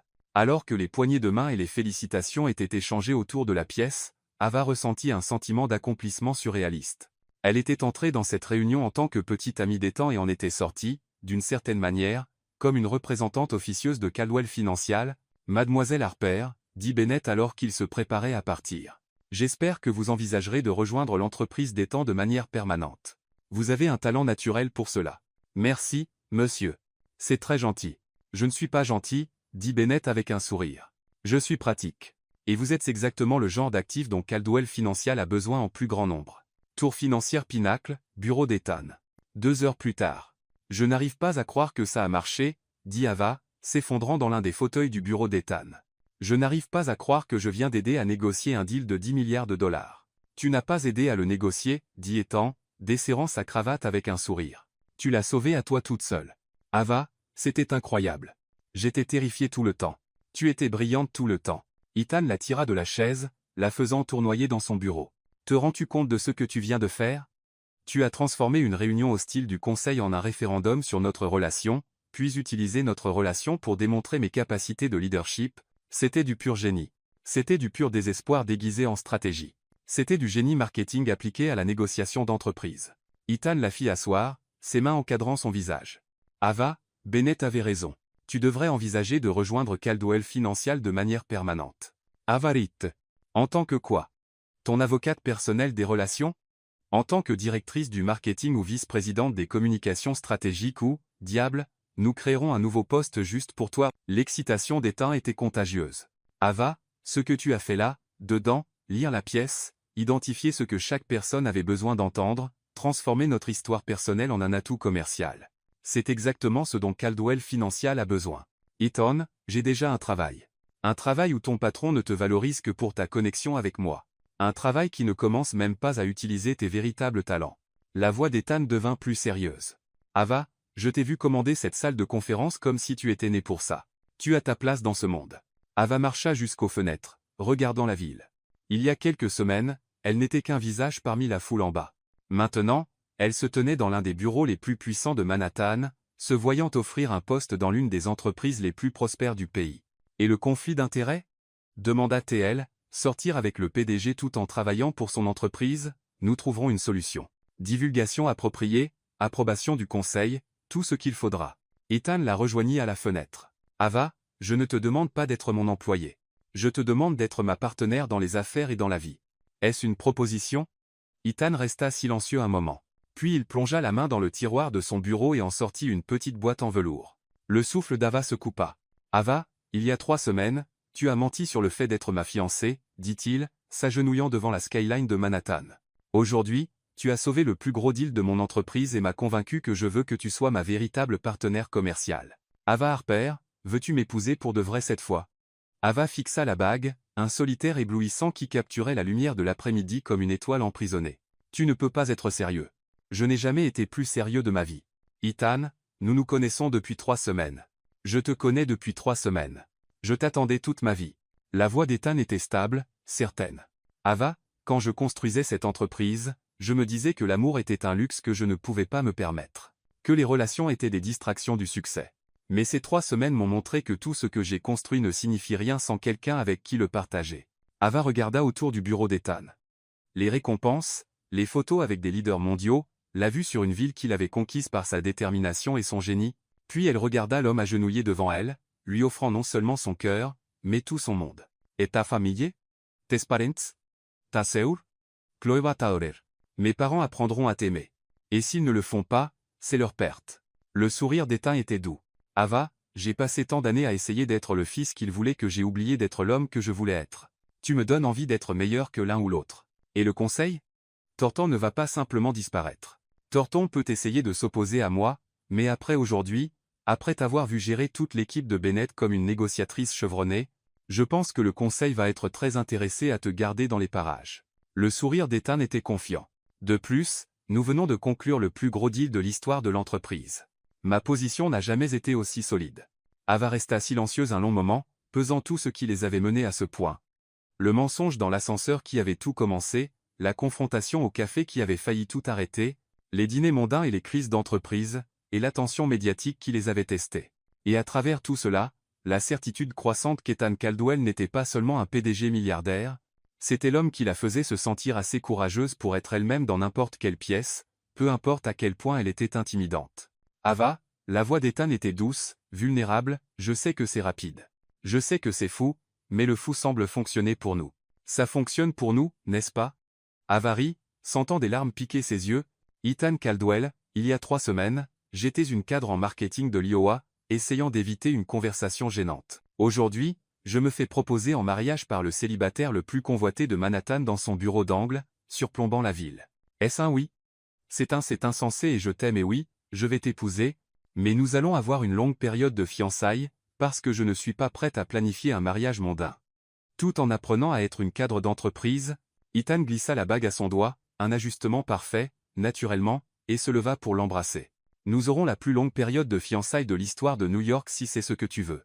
Ce que je veux, dit Ava contre ses lèvres, c'est trouver comment être Ava Harper Caldwell sans perdre Ava Harper de l'Iowa. Ce que je veux, répondit Ethan, c'est être le genre d'homme qui mérite les 2 versions de toi. La voix de Sophia retentit à travers l'interphone, semblant amusée.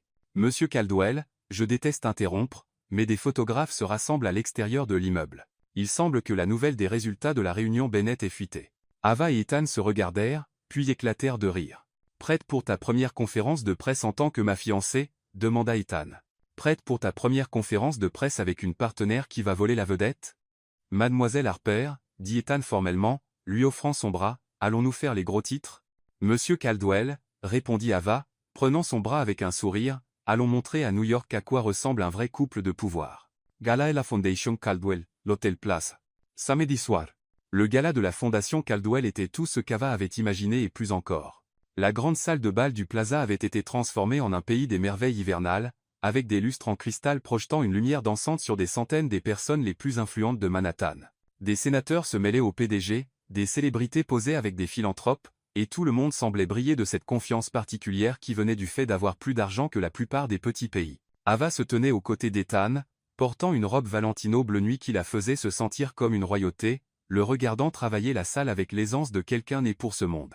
Mais ce qui la frappa le plus était à quel point il semblait différent du PDG contrôlé qu'elle avait rencontré dans l'ascenseur. Il était détendu, véritablement heureux, la présentant à tout le monde, non pas comme un accessoire, mais comme sa partenaire. Ava, j'aimerais vous présenter la sénatrice Thompson, dit Ethan, la guidant vers une femme distinguée en noir élégant. Sénatrice, voici ma fiancée, Ava Harper.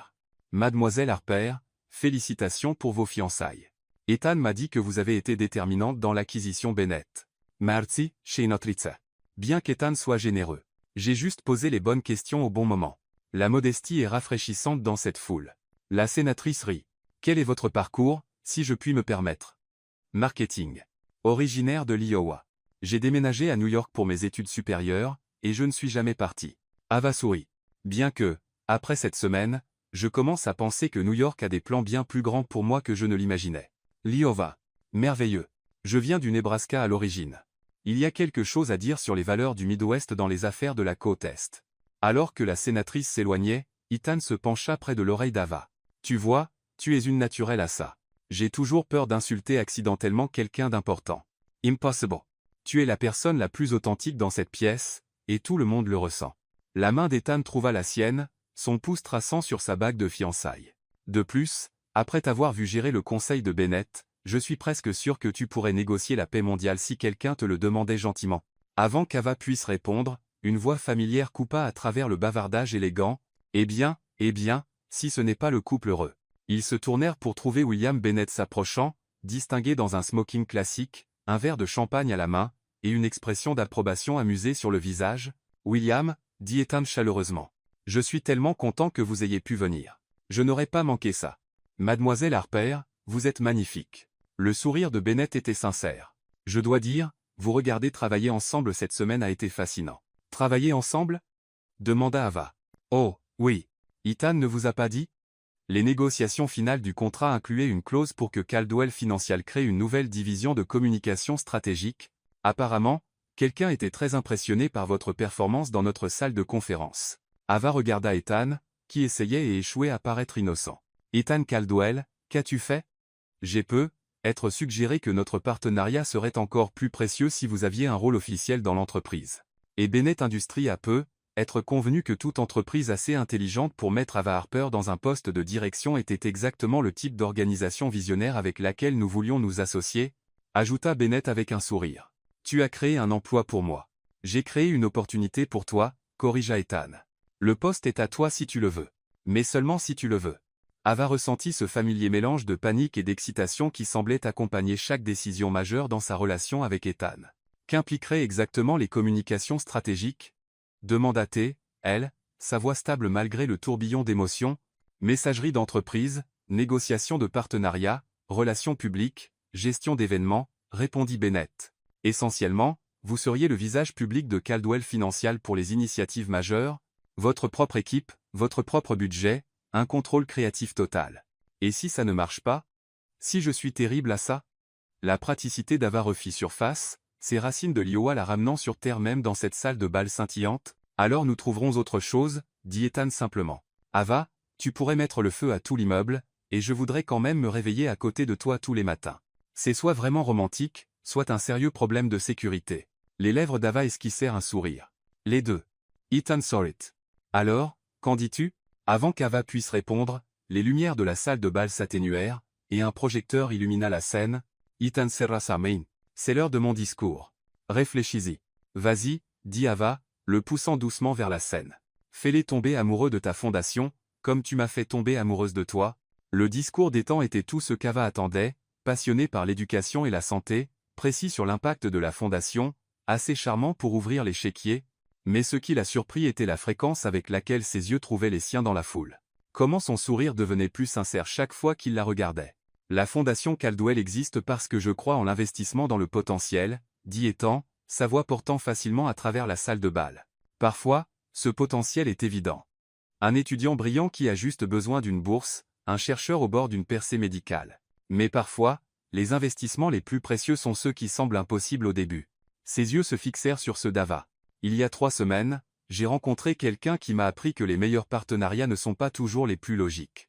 Parfois, les collaborations les plus réussies viennent du fait de prendre des risques sur des personnes qui vous poussent à être meilleur que ce que vous pensiez possible. Ava sentit des larmes piquer ses yeux alors que la salle éclatait en applaudissements. Ce soir, nous ne collectons pas seulement de l'argent pour des causes méritantes, continua Ethan, nous investissons dans la croyance que lorsque vous trouvez quelque chose ou quelqu'un pour qui il vaut la peine de se battre, vous ne laissez pas des préoccupations pratiques vous empêcher de construire quelque chose d'extraordinaire.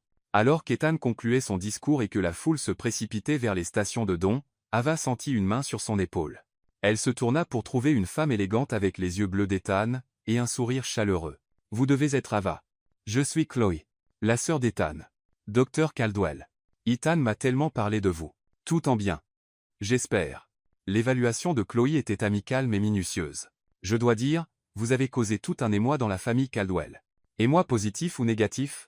Définitivement positif. Je n'ai pas vu Ethan aussi heureux depuis, eh bien, jamais, en fait. Le sourire de Chloé devint plus sincère.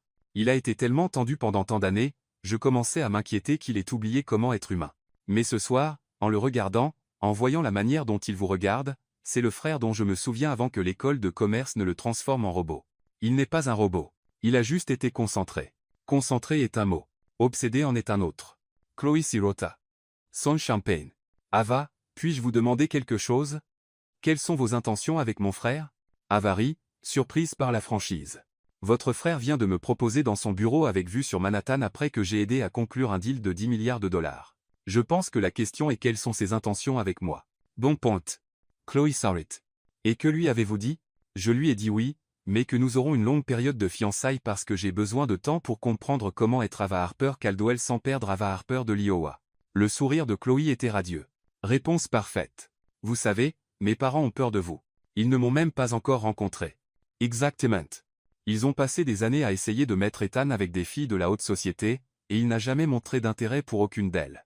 Puis vous apparaissez de nulle part, et soudain il manque des appels du conseil et crée de nouvelles divisions d'entreprise. Chloé Ritt. Ils ne savent pas s'ils doivent être reconnaissants ou horrifiés. Que pensez-vous? Je pense que vous êtes exactement ce dont Ethan avait besoin, qu'il le sache ou non. L'expression de Chloé devint plus sérieuse. Mais Ava, ce monde, notre monde, peut être brutal. Les gens vont questionner vos motifs, votre passé, votre droit d'être ici. Êtes-vous prête pour cela? Ava pensa à l'évaluation moqueuse de Charles Thornton dans le café, au scepticisme initial de Bennett, au photographe attendant devant chaque restaurant. Je m'y habituais. Bien, parce qu'Ethan aura besoin de quelqu'un d'assez fort pour se tenir à ses côtés, pas derrière lui. Chloé leva son verre de champagne. Bienvenue dans la famille, Ava Harper. Essayez de ne pas nous laisser vous corrompre trop. Alors que Chloé disparaissait dans la foule, Ava sentit les bras d'Ethan glisser autour de sa taille par derrière. Ma sœur t'aime, murmura-t-il à son oreille. Comment peux-tu le savoir? Elle ne t'a pas interrogé sur ton historique financier ou suggéré un contrat prénuptial. Le rire d'Ethan était chaleureux contre son cou. Pour Chloé, c'est pratiquement un soutien retentissant. Et tes parents nous observent de l'autre côté de la pièce, essayant de décider s'ils doivent s'approcher ou prétendre qu'ils ne savent pas que tu existes. Ava se tourna dans ses bras pour voir un couple élégant près du bar, la femme en perles discrète et l'homme dans un smoking parfaitement taillé, tous deux regardant Ava et Ethan avec des expressions d'incertitude polie. Dois-je aller me présenter? Pas à moins que tu ne le veuilles. Ils viendront éventuellement. La curiosité l'emportera sur la prudence. Les mains d'Ethan se posèrent sur sa taille. Ava, à propos de l'offre d'emploi, tu veux dire l'offre d'emploi que tu as orchestrée sans me consulter? L'offre d'emploi que j'ai créée parce que je crois en tes capacités et que je veux travailler avec toi tous les jours. La voix d'Ethan devint plus sérieuse. Mais seulement si c'est ce que tu veux. Si tu préfères garder ta vie personnelle et professionnelle séparée, je comprends. Ava étudia son visage dans l'éclairage élégant de la salle de bal. Ethan, il y a 3 semaines, Si quelqu'un m'avait dit que je serais fiancé à un milliardaire, et que j'envisagerais un poste de cadre d'entreprise, je lui aurais suggéré une thérapie, et maintenant? Maintenant, je pense que être les meilleures aventures sont celles qu'on ne voit jamais venir. Ava lui sohorit. Oui. Oui à quoi? Oui à au poste. Oui à être ta partenaire commercial. Oui à découvrir, comment construire quelque chose d'extraordinaire ensemble. Le sourire d'Ava était malicieux. Mais je veux mon propre bureau, ma propre place de parking, et un budget assez grand pour rendre Charles Torto nerveux. Fait. Fait. Et absolument. Ethan la fit tournoyer sur la piste de danse alors que l'orchestre jouait. Ava Harper. Bientôt Ava Harper Caldwell, tu vas révolutionner Caldwell Financial. Nous allons révolutionner Caldwell Financial, corrigea Ava. C'est un partenariat, souviens-toi. Comment pourrais-je l'oublier? Ethan la fit basculer dramatiquement, faisant s'arrêter plusieurs couples à proximité pour regarder. Tu me le rappelles chaque fois que je commence à penser comme un PDG, plutôt que comme ton fiancé. Alors que la musique enflait et qu'Ethan la ramenait dans ses bras, Ava aperçut leur reflet dans les murs en miroir de la salle de bal. Ils semblaient à leur place ici, élégants, confiants, parfaitement assortis. Mais plus que cela, ils semblaient heureux. Il y a 3 semaines, Ava Harper était une cadre en marketing de l'Iowa, essayant d'éviter une conversation gênante dans un ascenseur. Ce soir, elle dansait au gala caritatif le plus exclusif de Manhattan avec l'homme qu'elle aimait, se préparant à commencer une nouvelle carrière et une nouvelle vie qui aurait semblé impossible quelques jours plus tôt. Pas de regrets? Demanda Ethan doucement, comme s'il lisait ses pensées. Ava pensa à Jake Thompson et son pain de maïs, à la déception de ses parents, à la vie sûre et prévisible dont elle s'était éloignée, puis elle regarda dans les yeux d'Ethan et vit leur avenir. Challenging, imprévisible, extraordinaire. Justin, dit-elle. Le visage d'Ethan se décomposa légèrement. Oui. Je regrette d'avoir attendu si longtemps pour prendre des risques. Le sourire d'Ava était radieux. Je regrette d'avoir joué la sécurité pendant tant d'années quand j'aurais pu vivre comme ça. Vivre comme quoi? Comme si j'étais digne de contes de fées. Ethan l'embrassa alors, là, sur la piste de danse, devant 500 des personnes les plus influentes de Manhattan. Et Ava réalisa que parfois les meilleurs mensonges étaient ceux qui devenaient vérité. Elle avait menti sur le fait d'être fiancée à Ethan Caldwell dans un ascenseur.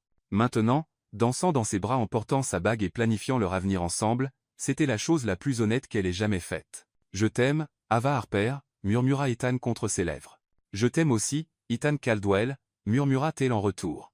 Maintenant, allons construire un empire. Alors que l'orchestre jouait et que la ville scintillait au-delà des fenêtres du plaza, Ava Harper et Ethan Caldwell dansaient vers un avenir qui était en partie conte de fées, en partie thrillé d'entreprise, et complètement, incroyablement réel. Fin.